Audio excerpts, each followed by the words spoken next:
Hello बच्चों, how are you all? I am Sandhya Rai, mentor, your mentor. And आज हम बात करने जा रहे हैं इम्पोर्टेंट प्रीवियस ईयर क्वेश्चंस किसके? Metals and non metals chapter के, राइट? तो before going to the important question part, मैं आपसे आपके ड्रीम्स के बारे में थोड़ा बात करना चाहूंगी कि नेक्स्ट ईयर कुछ का ड्रीम रहेगा कि हमें पीसीएम लेना है, कुछ कहेंगे हमें पीसीबी लेना है, कोई कहेगा हमें कॉमर्स में जाना है, क्योंकि हर एक का कोई ना कोई ड्रीम है। जैसे कि आप इंजीनियर भी बन सकते हो, बनना चाहोगे, डॉक्टर्स की मेडिकल लाइन में भी जाना चाहोगे कि डॉक्टर बन जाऊं मैं, बहुत फेमस अच्छा सा। या फिर कईयों को तो स्पेस में जाने, स्पेस में भी बहुत रुचि होगी, वहां की नॉलेज के लिए रुचि होगी कि एस्ट्रोनॉट बन जाए, वहां उनकी बातें देख करना, उनके बारे में सुनना बहुत अच्छा लगता होगा कि हम उस फील्ड में चले जाएं, हमें भी बहुत अच्छा लगता है वहां पर। देन ऐसे ही कॉमर्स वाले जो है वो आईएएस ऑफिसर या ह्यूमैनिटी वाले आईएएस ऑफिसर बनना चाहेंगे, बैंक में जाना चाहते होंगे। मतलब अभी जो है आपके कैरियर गोल्स जो है वो फिक्स ज्यादा नहीं हुए हैं, लेकिन आपने थोड़ा सोचना शुरू कर दिया है कि हमारा ये ड्रीम है और मैं उसे पूरा करना चाहती हूँ, लेकिन हम उसे कैसे करें, या हमें कोई गाइडेंस मिल जाए तो बहुत ही अच्छा हो। जैसे कि पीछे अभी अनअकैडमी ने जो है वो कैरियर क्विज किया था और उनके बहुत अच्छे रिजल्ट्स आए, बहुत अप्रिशिएट किया गया, और इसीलिए वो उसे दोबारा करने वाले हैं।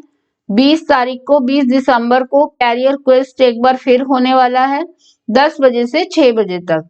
और एज यू नो, हर फील्ड के माने जाने लोग जो हैं आपको गाइडेड करने आएंगे, स्पीकर्स आएंगे जो कि अपने कैरियर के बारे में, अपने फील्ड के बारे में आपको बताएंगे, वो कैसे वहां तक कितना क्या पहुंचे, कैसे किया उन्होंने अचीव। आज तो बेटा हमारे पास इतनी फैसिलिटी है कि हम घर बैठे ही हर एक के फील्ड के बारे में ओपनली जान सकते हैं। एक टाइम ऐसा भी था हमारे टाइम में जब हमें कोई गाइड करने वाला ही कुछ नहीं होता था, जो भी करना है वो अपने हिसाब से, या पेरेंट्स ने जो बता दिया वैसा कर लिया। लेकिन आज तो आपके पास इतने ज्यादा आप फैसिलिटीज हैं कि जिसमें आप कितने भी जो अपनी फील्ड के माने हुए लोग हैं वो आपको गाइड कर सकते हैं, सीधा आके आपको बता सकते हैं कि आप ये कैरियर लो, ये ज्यादा अच्छा है, इसमें आपको ये हर्डल्स आएंगे और ये इस टाइप से आपको उसको ठीक भी करना है या उसमें घबराना नहीं है।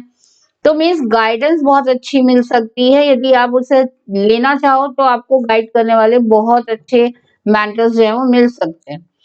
तो ऐसे ही कुछ अच्छे मेंटर्स को, स्पीकर्स को लेके आए हैं अनअकैडमी आपके कैरियर वाइज आपको गाइड करने के लिए।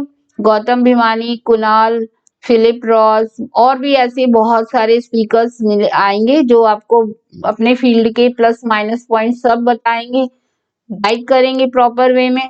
तो कब होने वाला है ये? 20 दिसंबर को, संडे को होने वाला है, जब आप स्कूल वगैरह से भी बिल्कुल फ्री रहते हो, आपको ज्यादा काम नहीं रहता है, सिर्फ रिवीजन वगैरह प्रॉपर करना होता है कुछ टाइम देके। देन आप संडे को ये बहुत इजीली अटेंड कर पाओगे। टाइम है 10 बजे से 6 बजे तक का, और ये कहाँ होने वाला है? अनअकैडमी की ऐप पर होने वाला है। तो इसको आपको क्या करना है? अनअकैडमी की ऐप डाउनलोड करनी है, लॉगिन करना है और गोल सेलेक्ट करना है कि आपको क्या करना है वहां। देन जैसे आप गोल सेलेक्ट कर लेते हो कि स्पेशल क्लास देखनी है, जैसे मैंने स्पेशल लिखा हुआ है, आप कैरियर क्वेस्ट लिखेंगे जो आपको देखना है, अटेंड करना है, वहां पर आपको अनलॉक करना पड़ेगा अपने आप को, और उसके लिए एक इनवाइट कोड डालना पड़ेगा जो है डीएसएल क्लासेस। तो ये कोड डालते ही आप जो है इजीली अनलॉक हो जाएंगे वहां पर, और आप अटेंड कर पाएंगे इस सेमिनार को, ओरिएंटेशन को। तो यहाँ स्पेशल मैंने एग्जाम्पल डाला है, आप यहाँ पर कैरियर क्वेस्ट डालेंगे जो आपको अटेंड करना है। इसके अलावा भी आप अनअकैडमी पर जो भी फ्री क्लास देखना चाहते हो, कैरियर के बारे में जानना चाहते हो, कोई भी ओरिएंटेशन अटेंड करना चाहते हो या रिवीजन सीरीज लेना चाहते हो, तो उसके लिए भी आपको क्या करना है? अपने आप को अनलॉक करना पड़ेगा डीएसएल क्लासेस का इनवाइट कोड डाल के, राइट। और हाँ, एक बार कर लेंगे तो बार बार जानने की जरूरत नहीं है, वो सेव हो जाएगा, देन आप जो है इजीली कोई भी सीरीज कुछ भी देख सकते हो। ठीक है, तो बहुत इजी वे है और बहुत हेल्पफुल होने वाला है, जरूर अटेंड करना कैरियर क्विज अब ये। और अब हम चलते हैं, चलिए आज के इम्पोर्टेंट प्रीवियस ईयर के क्वेश्चंस के ऊपर जो हम करने वाले हैं discussion metal and non metal chapter के बारे में। तो इसे भी मैंने पिछले लेसन की तरह very short answer, short answers and long answer की फॉर्म में ले रही हूँ। ये आपके 1 मार्क्स के वेरी शॉर्ट आंसर्स हैं। Name the metal which is most abundant in earth crust. ऐसा मेटल कौन सा है जो अर्थ क्रस्ट में सबसे ज्यादा पाया जाता है, अबंडेंट है? तो aluminium is the most abundant element, जो कि 81% बाई मास अर्थ में मिलता है। Out of zinc and iron, which evolves hydrogen more readily on reacting with dilute HCl? Iron और जिंक में से कौन ज्यादा जल्दी हाइड्रोजन गैस इवॉल्व करेगा यदि उसे डाइल्यूट HCl में डाल दिया जाए? तो हम इसकी हेल्प लेंगे। एक्टिविटी सीरीज आपको याद करनी है, रिएक्टिविटी सीरीज, और उसमें आप देखोगे कि जिंक जो है वो ज्यादा फास्ट रिएक्शन करेगा क्योंकि आयरन उससे नीचे आता है, जिंक ऊपर है रिएक्टिविटी सीरीज में। तो जिंक जो है जल्दी हाइड्रोजन गैस कंपैरेटिवली आयरन से जल्दी रिप्लेस कर लेगा डाइल्यूट HCl में से, क्योंकि वो रिएक्टिविटी सीरीज में आयरन से ऊपर है। नेक्स्ट क्वेश्चन है, name the non metal which can conduct electricity. ऐसा कौन सा नॉन मेटल है जो इलेक्ट्रिसिटी कंडक्ट कर सकता है? हालांकि हमें मालूम है कि all the non metals are very poor conductor of electricity, but ऐसा कौन सा नॉन मेटल है भाई? कार्बन के 2 एलोट्रोपिक फॉर्म्स होती हैं, ग्रेफाइट और एक डायमंड। डायमंड जो है वो पुअर कंडक्टर होता है इलेक्ट्रिसिटी का, या we can say bad conductor है।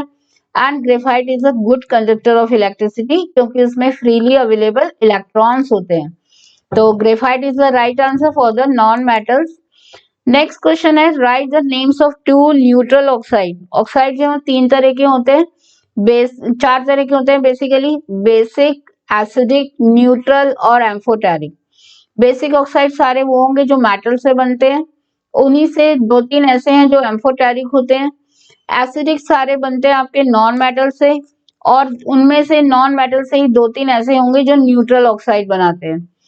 तो बेसिकली मेटल से आपको 2 वैरायटी मिलेगी, बेसिक एंड एम्फोटेरिक, और नॉन मेटल से आपको 2 वैरायटीज मिलेंगी ऑक्साइड की, neutral and the acidic oxide.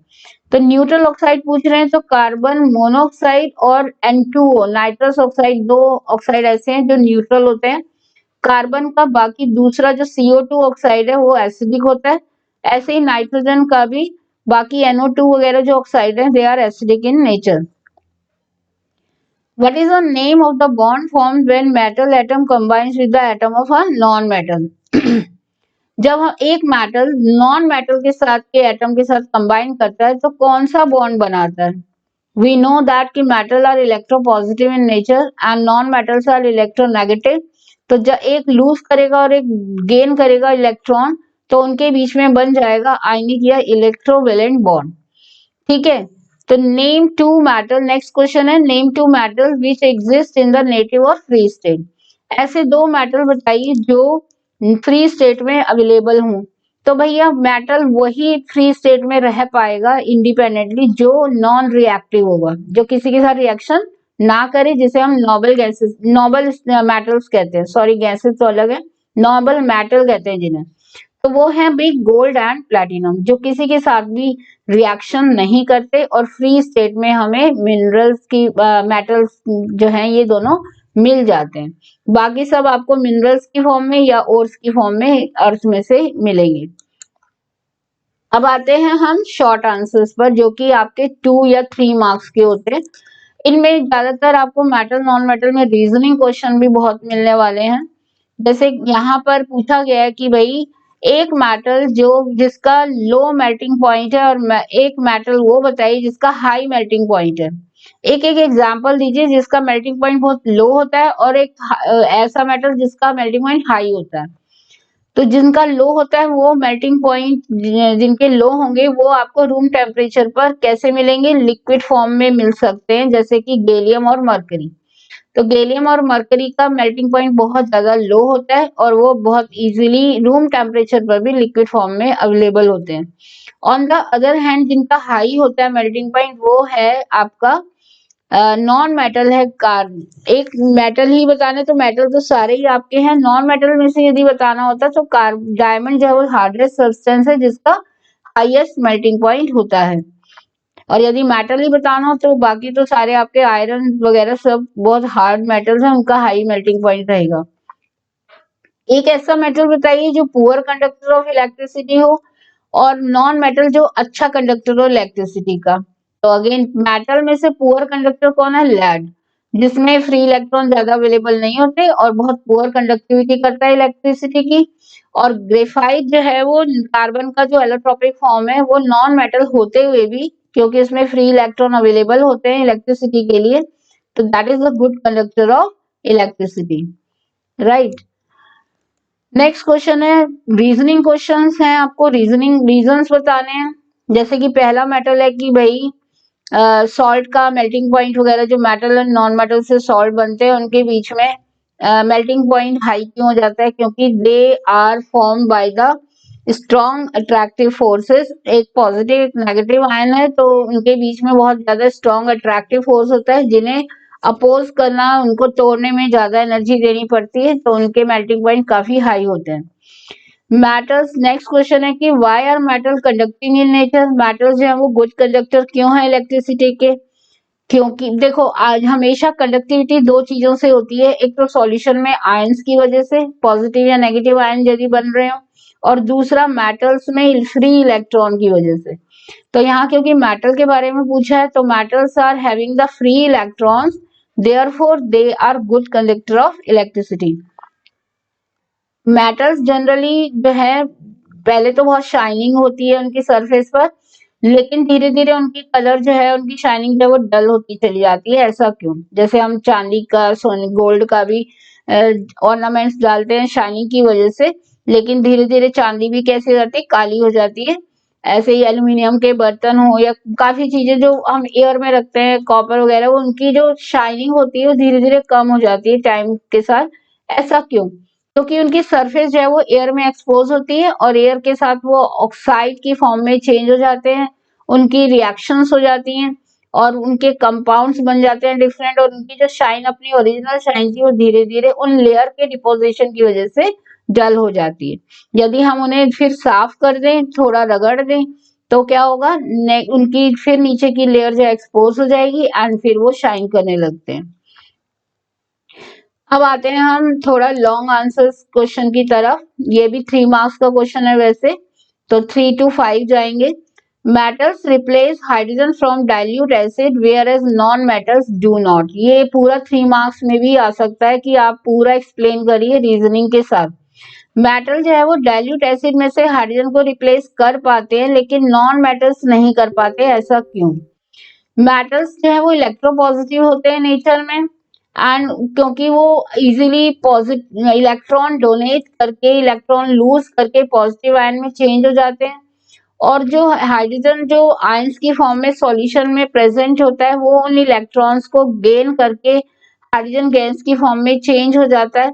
तो इसलिए मेटल में वो पावर है इलेक्ट्रॉन देने की, हाइड्रोजन से ज्यादा इलेक्ट्रोपॉजिटिव है, इसलिए हाइड्रोजन को रिप्लेस कर देते हैं, इलेक्ट्रॉन देने के लिए मजबूर कर देते हैं, और वो हाइड्रोजन इलेक्ट्रॉन गेन करके हाइड्रोजन गैस में डिस्प्लेस होकर बाहर निकल जाता है। लेकिन नॉन मेटल्स में नेचर होती है इलेक्ट्रोनेगेटिव, वो इलेक्ट्रॉन देना नहीं लेना चाहते हैं, तो कंपैरेटिवली उनकी नेचर हो गई, बदल गई, और वहां हाइड्रोजन को रिप्लेस करना उनके लिए मुश्किल हो जाता है, क्योंकि हाइड्रोजन भी इलेक्ट्रोपॉजिटिव है नेचर में काफी, और वहां से रिप्लेस होने के लिए उसे इलेक्ट्रॉन की ही जरूरत है। वो उन्हें इलेक्ट्रॉन्स नॉन मेटल से नहीं मिल पाते और वो वहां से रिप्लेस उन्हें नहीं कर पाता। तो नॉन मेटल्स जो है वो इलेक्ट्रोनेगेटिव होने की वजह से रिप्लेसमेंट हाइड्रोजन का नहीं कर पाते हैं एसिड में से। ठीक है, अब चलते हैं 5 मार्क्स के क्वेश्चन की तरफ। ये आपका 5 मार्क्स का एक क्वेश्चन है, ये सिर्फ क्वेश्चन ही क्वेश्चन है इस पेज पर। नेक्स्ट पेज पर इसका आंसर दिखाई देगा। What is the activity series of metal? Arrange these metals in the decreasing order of reactivity. Next part है इसका, what would you observe when you put some zinc pieces into blue copper sulphate solution.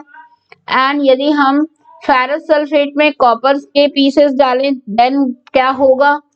और name a metal which combine with hydrogen gas and name that compound जो बनेगा। तो ये different parts हैं, लगभग 5 part हैं 5 नंबर में, जो आपका 5 मार्क्स का ये क्वेश्चन है। तो चलिए देखते हैं इनके आंसर्स।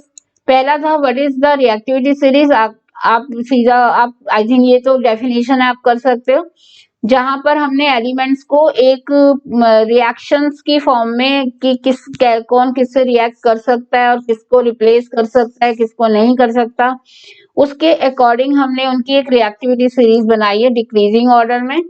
और दूसरा क्वेश्चन था इसका हमारा, ये मैं आपको दिखाती हूँ। सेकंड पार्ट क्या था हमारा, सेकंड पार्ट था कि इन सबको अरेंज करना है डिक्रीजिंग ऑर्डर में, वो आप रिएक्टिविटी सीरीज के अकॉर्डिंग अरेंज कर देंगे उन सबको। इसलिए मैंने इन दोनों के आंसर्स वहां पर नहीं लिखे हैं, क्योंकि ये तो लर्निंग पार्ट है, आपने लर्न कर रखा होगा रिएक्टिविटी सीरीज को।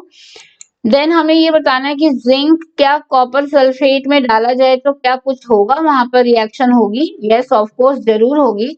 Zinc is more reactive than copper, so copper sulphate में से जिंक जो है उस कॉपर को निकाल के बाहर कर देगा और खुद सल्फेट के साथ रिएक्शन करके जिंक सल्फेट बना देगा। तो डेफिनेटली रिएक्शन होगी यहाँ जिंक की कॉपर सल्फेट के सॉल्यूशन से, एंड कॉपर जो है वो बाहर आ जाएगा और धीरे धीरे सॉल्यूशन का कलर ब्लू होता चला जाएगा, ब्लू जो है सॉरी डिस्चार्ज होता चला जाएगा। ऑन द अदर हैंड यदि हम नेक्स्ट क्वेश्चन देखें, क्या है कि भाई कॉपर पीसेस को यदि हम फेरस सल्फेट में डालें, green solution of ferrous sulphate में डालें, तो क्या रिएक्शन पॉसिबल है? No, that reaction is not possible, क्योंकि कॉपर जो है वो जो है रिएक्शन नहीं कर पाएगा, आयरन को रिप्लेस नहीं कर पाएगा क्योंकि that is a very less reactive than iron. तो इसलिए हमें कोई चेंजेस वहां पर ज्यादा नजर नहीं आने वाले हैं। और नेक्स्ट क्वेश्चन था हमारा कि सोडियम की यदि रिएक्शन हम किसी मेटल की, हम एक्चुअल में सोडियम नहीं दिया था, मेटल की रिएक्शन हमें बतानी है कि यदि हाइड्रोजन गैस से रिएक्शन हो तो क्या बनेगा और उस कंपाउंड का नाम क्या होगा। तो हमने सोडियम ले लिया है, सोडियम, पोटेशियम, कैल्शियम, मैग्नीशियम, ये रिएक्टिव मेटल्स हैं जो हाइड्रोजन से रिएक्ट कर पाते हैं। They are more electron positive than hydrogen, so they can react. Sodium hydrogen से रिएक्ट करके बनाएगा हाइड्राइड और उसका नाम होगा sodium hydride. You can write that reaction also. ठीक है, तो वैसे तो नाम पूछा लेकिन आप रिएक्शन दे देंगे तो सोने पे सुहागा हो जाएगा और आपको प्रेजेंटेशन के भी मार्क्स बहुत अच्छे मिलेंगे। तो ये थे हमारे प्रीवियस ईयर के क्वेश्चंस, इंपॉर्टेंट क्वेश्चंस। और अब मैं आपको नेक्स्ट वीडियो में आपको बताऊंगी कि इस साल कौन से क्वेश्चन आने के पूरे चांसेस हैं। उन क्वेश्चन के बारे में हम क्या करेंगे, नेक्स्ट वीडियो में आपसे डिस्कस करेंगे। तब तक आप ये प्रीवियस ईयर के क्वेश्चन का रिवीजन अच्छे से करिए और मिलते हैं नेक्स्ट वीडियो में। Till then bye everyone.